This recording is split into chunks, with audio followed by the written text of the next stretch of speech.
Hi viewers, Rajesh ടിപ്സിലേക്ക് നിങ്ങൾക്ക് സ്വാഗതം.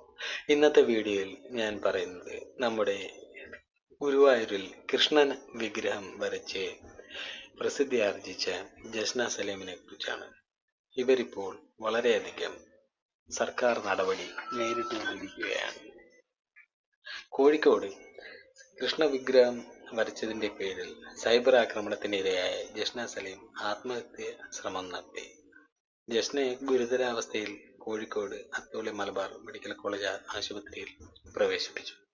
അമിതമായ അളവിൽ ഗുളിക കഴിച്ച് ആത്മഹത്യാ ശ്രമം നടത്തുകയായിരുന്നുവെന്ന് മെഡിക്കൽ കോളേജ് അധികൃതർ വിശദീകരിച്ചു.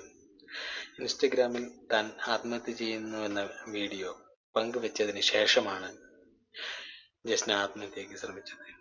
കൃഷ്ണന്റെ വിഗ്രഹങ്ങൾ ചിത്രങ്ങൾ വരച്ച് ശ്രദ്ധ നേടിയ ജസ്ന നേരത്തെ തന്നെ രൂക്ഷമായ സൈബർ ആക്രമണങ്ങൾക്ക് നേരിട്ടിരുന്നു. തിരഞ്ഞെടുപ്പ് വിജയത്തിന് ശേഷം RSS കാര്യാലയം സന്ദർശിച്ച സുരേഷ് ഗോപിക്കൊപ്പം കാര്യാലയത്തിൽ ജസ്ന RSS നേതാക്കൾക്കുമൊപ്പം നിൽക്കുന്ന ചിത്രവും പുറത്തു വന്നു. തുടർന്ന് ഒരു വിഭാഗം ആളുകൾ ജസ്നയ്ക്കെതിരെ രംഗത്ത് വരികയും ജസ്ന തട്ടിപ്പുകാരിയാണെന്ന് ആരോപിക്കുകയും ചെയ്തു. ജസ്നയുടെ സ്വഭാവശുദ്ധിയെ ചോദ്യം ചെയ്തുകൊണ്ടും ഒരു വിഭാഗം ആളുകൾ രംഗത്ത് വന്നു. കൊയിലാണ്ടി പോലീസ് സ്റ്റേഷനിൽ ജസ്ന നൽകിയ പരാതിയുടെ FIR കോപ്പി സഹിതം ജസ്ന ഹണി ട്രാപ്പ് തട്ടിപ്പുകാരി എന്ന് ആക്ഷേപിച്ചുകൊണ്ടായിരുന്നു സൈബർ ആക്രമണം.